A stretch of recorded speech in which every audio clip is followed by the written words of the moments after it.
आप शांत दिखते हैं, नियंत्रित। आपके आसपास के लोग शायद आपके स्वभाव की प्रशंसा भी करते हैं। वे कहते हैं, यह व्यक्ति कभी तनाव में नहीं आता, लेकिन आप और मैं, हम दोनों जानते हैं, यह सिर्फ आधा सच है। आज हम उस शांति के मुखौटे को उतारने वाले हैं, जिसे ज्यादातर पुरुष पहनने के लिए मजबूर महसूस करते हैं। हम उस छिपे हुए दर्द, उस खामोश संघर्ष की बात करेंगे, जो इस शांत बाहरी सतह के नीचे दबा होता है। ये वह दर्द है जो आपको रात में जगाए रखता है, जो आपकी ऊर्जा को खत्म कर देता है और जो आपको दुनिया से कटा हुआ महसूस कराता है, भले ही आप लोगों से घिरे हों। और सबसे महत्वपूर्ण बात, हम उस एक स्टोइक नियम को उजागर करेंगे, जो न केवल इस दर्द को खत्म करता है, बल्कि इसे अदम्य शक्ति के स्रोत में बदल देता है। यह वह ज्ञान है जो 99% लोगों की समझ से परे है, लेकिन ये आपके जीवन को हमेशा के लिए बदल सकता है। वीडियो शुरू करने से पहले कमेंट में "मैं तैयार हूं" लिखें। अगर आप उस सच का सामना करने के लिए तैयार हैं, जिसे समाज आपसे छिपाने के लिए कहता है। समाज पुरुषों से एक अवास्तविक उम्मीद रखता है। चट्टान बनो, अपनी भावनाओं को छिपाओ, कभी कमजोर मत दिखो। बचपन से ही हमें सिखाया जाता है कि लड़के रोते नहीं हैं। इस एक वाक्य ने पुरुषों की कई पीढ़ियों के भावनात्मक स्वास्थ्य को नुकसान पहुंचाया है। हमें लगता है कि भावनाओं को दिखाना कमजोरी का संकेत है, इसलिए हम उन्हें अंदर ही अंदर दबा देते हैं। यह दबाव आज के डिजिटल युग में और भी बढ़ गया है, जहां हर कोई अपनी सफलता, अपनी खुशी और अपने परफेक्ट जीवन का प्रदर्शन कर रहा है। आपको लगता है कि आप अकेले हैं जो संघर्ष कर रहे हैं। आपको लगता है कि हर कोई आपसे बेहतर कर रहा है, इसलिए आप एक मुखौटा पहन लेते हैं, शांति और नियंत्रण का मुखौटा। आप दुनिया को दिखाते हैं कि सब कुछ ठीक है, जबकि अंदर से आप टूट रहे होते हैं। और नतीजा, एक गहरी खामोश पीड़ा, एक ऐसा अकेलापन जो भीड़ में भी महसूस होता है। यह एक अदृश्य बोझ है जिसे आप हर दिन अपने साथ लेकर चलते हैं। लेकिन क्या होगा अगर मैं आपसे कहूं कि यह बोझ आपकी सबसे बड़ी संपत्ति बन सकता है? क्या होगा अगर मैं आपसे कहूं कि आपका दर्द आपको उन लोगों से अधिक मजबूत बना सकता है जो कभी संघर्ष नहीं करते? यही वह जगह है जहां स्टोइकवाद का आधुनिक दृष्टिकोण तस्वीर में आता है। यह एक ऐसी अवस्था है जहां आप कुछ भी महसूस करने से बचने के लिए खुद को सुन्न कर लेते हैं। न खुशी, न दुख। आप सोचते हैं कि आप अपनी भावनाओं को नियंत्रित कर रहे हैं, लेकिन वास्तव में आप बस उन्हें अनदेखा कर रहे हैं। एक शांत समुद्र और एक जमे हुए समुद्र में बहुत बड़ा अंतर है। एक जीवन और शक्ति से भरपूर है, जबकि दूसरा स्थिर और मृत है। स्टोइक शांति एक शांत समुद्र की तरह है। यह शक्तिशाली, जीवंत और जागरूक है। भावनात्मक शून्यता एक जमे हुए समुद्र की तरह है। ये आपको जीवन के अनुभव से काट देती है। यह शांति खतरनाक है क्योंकि यह आपको उदासीन बनाती है। यह आपके रिश्तों को नष्ट कर देती है, आपकी महत्वाकांक्षा को खत्म कर देती है और आपको एक दर्शक बना देती है, आपके अपने जीवन का एक निष्क्रिय भागीदार। सच्चा स्टोइकवाद भावनाओं को महसूस करने से डरना नहीं है। यह उन्हें पूरी तरह से महसूस करने और फिर यह चुनने की क्षमता है कि उन पर कैसे प्रतिक्रिया दी जाए। ये पहला और सबसे महत्वपूर्ण अंतर है जिसे आपको समझना होगा यदि आप वास्तविक मानसिक शक्ति का निर्माण करना चाहते हैं। नहीं आता जितना कि आपकी अपनी अस्वीकृत भावनाओं से आता है। क्रोध, उदासी, भय, ये सभी सामान्य मानवीय अनुभव हैं, लेकिन जब आप उन्हें दबाते हैं तो वे गायब नहीं होते। वे आपके अंदर जमा हो जाते हैं, सड़ते हैं और चिंता, अवसाद या अप्रत्याशित गुस्से के रूप में बाहर निकलते हैं। यह एक समुद्र तट की गेंद को पानी के नीचे रखने की कोशिश करने जैसा है। आप जितनी अधिक ताकत लगाते हैं, वह उतनी ही अधिक अप्रत्याशित और विस्फोटक रूप से सतह पर वापस उछलती है। आपके शांत मुखौटे के पीछे इन दबी हुई भावनाओं का एक युद्ध चल रहा है, जो लगातार आपकी मानसिक ऊर्जा को खत्म कर रहा है। स्टोइकवाद हमें सिखाता है कि भावनाओं को दुश्मन के रूप में नहीं, बल्कि दूत के रूप में देखें। वे आपको आपके आंतरिक दुनिया के बारे में बहुमूल्य जानकारी दे रही है। दर्द एक संकेत है कि कुछ गलत है, ठीक उसी तरह जैसे आपके शरीर में शारीरिक दर्द एक चोट का संकेत देता है। इसे दबाना समस्या को हल नहीं करता, यह केवल इसे बदतर बनाता है। असली ताकत अपनी भावनाओं को स्वीकार करने और उन्हें समझने में है, न कि उनसे भागने में।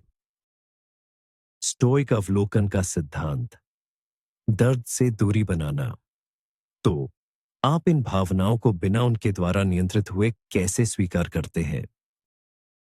इसका उत्तर स्टोइक अवलोकन के अभ्यास में निहित है, जिसे कभी-कभी मन की गढ़ भी कहा जाता है। यह आपके और आपकी भावनाओं के बीच एक मानसिक स्थान बनाने की क्षमता है। जब आप क्रोध या चिंता महसूस करते हैं, तो उस भावना के साथ पूरी तरह से पहचाने जाने के बजाय एक कदम पीछे हटें और इसे एक बाहरी पर्यवेक्षक के रूप में देखें। कल्पना कीजिए कि आप एक वैज्ञानिक हैं जो एक दिलचस्प घटना का अध्ययन कर रहे हैं। इसे लेबल करें। ये कहने के बजाय कि मैं क्रोधित हूं, ये सोचे, मैं अपने शरीर में क्रोध की भावना का अनुभव कर रहा हूं। यह छोटा सा भाषाई बदलाव अविश्वसनीय रूप से शक्तिशाली है। ये आपको याद दिलाता है कि आप अपनी भावना नहीं है, आप वह चेतना है जो भावना का अनुभव कर रही है। आप तूफान नहीं है, आप वह आकाश हैं जो तूफान को गुजरते हुए देख रहा है। यह अभ्यास आपको प्रतिक्रिया करने से पहले एक पल का ठहराव देता है। ये आपको आवेगपूर्ण व्यवहार करने के बजाय एक सचेत विकल्प बनाने की शक्ति देता है। यह वह पहला व्यावहारिक कदम है जो औसत व्यक्ति को एक रणनीतिक विचारक से अलग करता है। जनक स्थितियों में डालते थे, जैसे ठंडे पानी से नहाना, एक दिन उपवास करना या फर्श पर सोना। इसका उद्देश्य खुद को दंडित करना नहीं था, बल्कि लचीलापन बनाना था। जब आप स्वेच्छा से छोटी छोटी कठिनाइयों को गले लगाते हैं, तो आप अपने दिमाग को प्रशिक्षित करते हैं कि वह आराम का आदी न हो। आप खुद को साबित करते हैं कि आप असुविधा को संभाल सकते हैं। इससे दो चीजें होती हैं। पहला, यह आपके डर को कम करता है।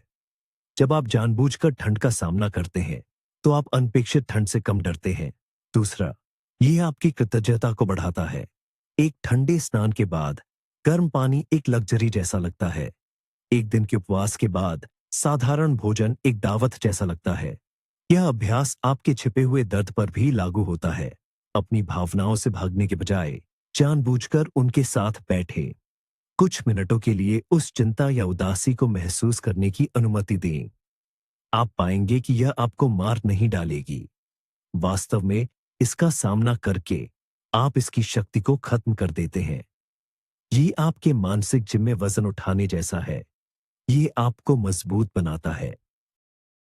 नियंत्रण की द्वंद्विता। अपनी ऊर्जा को कहां केंद्रित करें? स्टोइक दर्शन का एक मुख्य सिद्धांत नियंत्रण की द्वंद्विता है। यह विचार है कि जीवन में कुछ चीजें आपके नियंत्रण में है और कुछ नहीं है। आपके नियंत्रण में क्या है? आपके विचार, आपके निर्णय, आपकी प्रतिक्रियाएं। आपके नियंत्रण से बाहर क्या है? लगभग सब कुछ। अन्य लोग क्या सोचते हैं, अर्थव्यवस्था, मौसम, यातायात।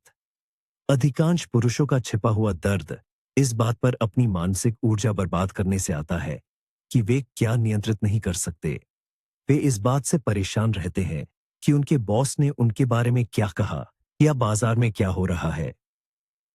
स्टोइक दृष्टिकोण अपनी सारी ऊर्जा को उस 1% पर केंद्रित करना है जिसे आप वास्तव में नियंत्रित कर सकते हैं। आपकी अपनी आंतरिक दुनिया। जब कोई आपका अपमान करता है, तो आप उनके शब्दों को नियंत्रित नहीं कर सकते, लेकिन आप यह नियंत्रित कर सकते हैं कि आप उन शब्दों की व्याख्या कैसे करते हैं और आप कैसे प्रतिक्रिया करते हैं। जब आप नौकरी खो देते हैं, तो आप अर्थव्यवस्था को नियंत्रित नहीं कर सकते, लेकिन आप स्थिति के प्रति अपने दृष्टिकोण और अपने अगले कदमों को नियंत्रित कर सकते हैं। यह मानसिकता आपको पीड़ित की भूमिका से हटाकर एक कर्ता की भूमिका में लाती है। यह आपको याद दिलाता है कि बाहरी दुनिया चाहे कितनी भी अराजक क्यों ना हो, आपके मन का गढ़ हमेशा आपका अभयारण्य होता है। अंतिम नियम, अमोर फाटी, भाग्य से प्रेम। यह स्टोइक दर्शन की पराकाष्ठा है।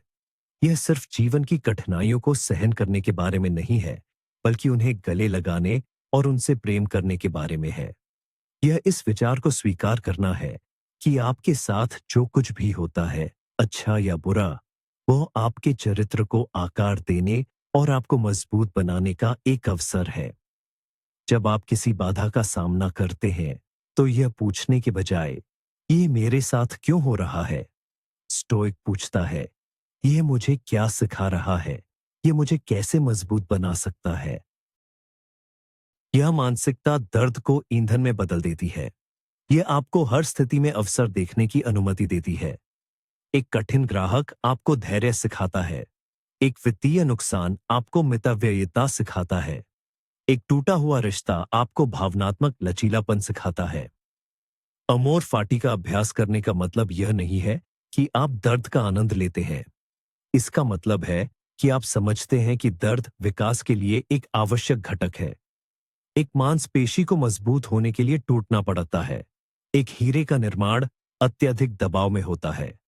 आपका छिपा हुआ दर्द जब इस लेंस के माध्यम से देखा जाता है, तो यह एक अभिशाप नहीं, बल्कि एक अवसर बन जाता है। वह कच्चा माल जिससे आप एक अटूट चरित्र का निर्माण कर सकते हैं। तो वह शांत चेहरा जिसे आप दुनिया को दिखाते हैं, उसे एक मुखौटा होने की जरूरत नहीं है। यह एक वास्तविक अर्जित शांति का प्रतिबिंब हो सकता है। असली शक्ति दर्द को छिपाने में नहीं है, जैसा कि 99% लोग मानते हैं। ये उसे एक वस्तु की तरह देखने, उसे समझने और फिर यह चुनने में है कि आप कैसे प्रतिक्रिया देंगे। ये आपकी भावनाओं को स्वीकार करने, असुविधा को गले लगाने और केवल उसी पर ध्यान केंद्रित करने में है जिसे आप नियंत्रित कर सकते हैं। ये आपके भाग्य से प्रेम करना है, ये जानते हुए कि हर बाधा आपको मजबूत बनाने का एक अवसर है। आप अपनी भावनाओं के गुलाम नहीं हैं, आप अपने मन के स्वामी हैं। यह शक्ति हमेशा आपके अंदर रही है। अब समय आ गया है कि आप इसका दावा करें। इस गहरी यात्रा में मेरे साथ शामिल होने के लिए धन्यवाद। यदि इस वीडियो ने आपको सोचने पर मजबूर किया, तो इसे लाइक करें और उन पुरुषों के हमारे समुदाय में शामिल होने के लिए सब्सक्राइब करें, जो मानसिक दासता को अस्वीकार करते हैं। जाने से पहले कमेंट में बताएं, वह कौन सी एक भावना है जिसे आप आज से दबाने के बजाय समझना शुरू करेंगे।